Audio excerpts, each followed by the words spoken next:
Esra.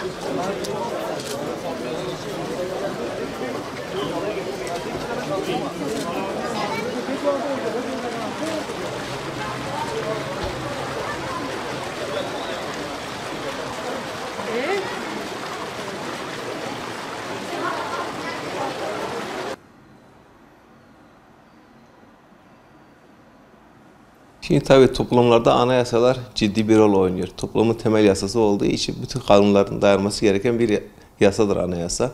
Bu açıdan da baktığımız zaman birçok ülkenin anayasalarının yüzlerce yıl boyunca değişmeden kaldığını görebiliyoruz. Ama ülkemizde ise anayasalar genelde darbe ürünü oldukları için sık sık değişikliklere uğruyor. Ama bu değişikliklere rağmen maalesef anayasalar hiçbir zaman özgürlük şuuruna sahip olamıyor. Çünkü temelinde bu anayasaların darbe var. O yüzden yeni ve sivil bir anayasa yapılması bir zorunluluk olarak karşımıza çıkıyor. Şimdi anayasalar iki şekilde yapılabiliyor.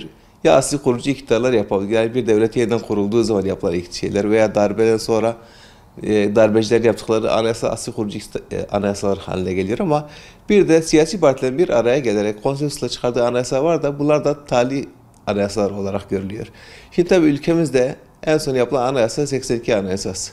Birçok kez değişikliğe uğradı, birçok kez yamalar yapıldı ama maalesef eski darbeci kültüründen bir türlü uzaklaşılamadı.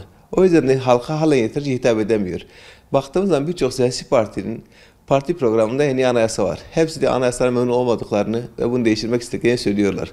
Her seçim döneminde bunlar karşımıza çıkıyor. Ama maalesef ülkemizde bir türlü siyasi partiler bir araya gelerek, konsensus sağlayarak bu anayasayı değiştiremiyorlar.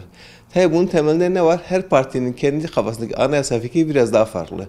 Kimisi daha özgürlükçü bir anayasa istiyor, kimisi daha baskıcı istiyor, kimisi daha detaylı istiyor, kimisi daha çerçeve istiyor. Aslında normalde hepsinin çoğunda özünde aynı şeyler isteniyor ama buna rağmen detaylardaki farklılıklar nedeniyle maalesef o anayasa bir türlü ortaya çıkamıyor. Şimdi en son yapılan anayasa değişikliklerine de baktığımız zaman en son yapılan 2012 değişiklikte artık biliyorsunuz Cumhurbaşkanlığı hükümet sistemine geçtik.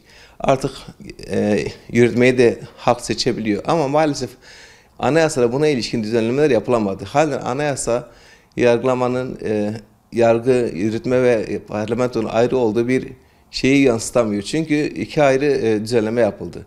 Bu yüzden yeni anayasanın yapılması artık bir zorunluluk haline gelmesine rağmen maalesef siyasi partilerimiz bir araya gelip bu konsensusu sağlayamıyorlar ve bunu yapamıyorlar. Şimdi tabii önümüzdeki süreçte baktığımız zaman anayasa değişikliği hep gündemde olan bir şey. Halen de gündemde var. Bununla ilgili zaman zaman toplantılar da yapılabiliyor ama artık önümüzdeki sene seçim yılı olması nedeniyle bu saatten sonra yeni bir anayasa yapılma şansını ben çok zayıf görüyorum. Tabii bunun zararını kim çekiyor? Maalesef halk çekiyor. Yeni bir anayasa yapılamadığı için, özgürlükçü bir anayasa olmadığı için, kanunlar da buna dayanamadığı için maalesef halk olarak biz eski anayasanın kabuğunu halen çekmek zorunda kalıyoruz. İnşallah önümüzdeki süreçte artık yeni gelecek parlamento belki bunu yapabilir ama eğer bu şekilde devam edecekse onların da ben yapma şansını zayıf görüyorum. Ama artık halktan gelen talebi de görerek tüm partilerin elini taşın altında koyması ve bu yeni anayasayı toplumumuza kazandırması gerekiyor. Çünkü Türk milleti veya Türkiye'deki insanlar artık 80'li yıllardaki darbe ürünüyle yapılan anayasayla değil, 21. yüzyılın modern, çağdaş bir anayasasıyla yönetilmeyi hak ediyorlar.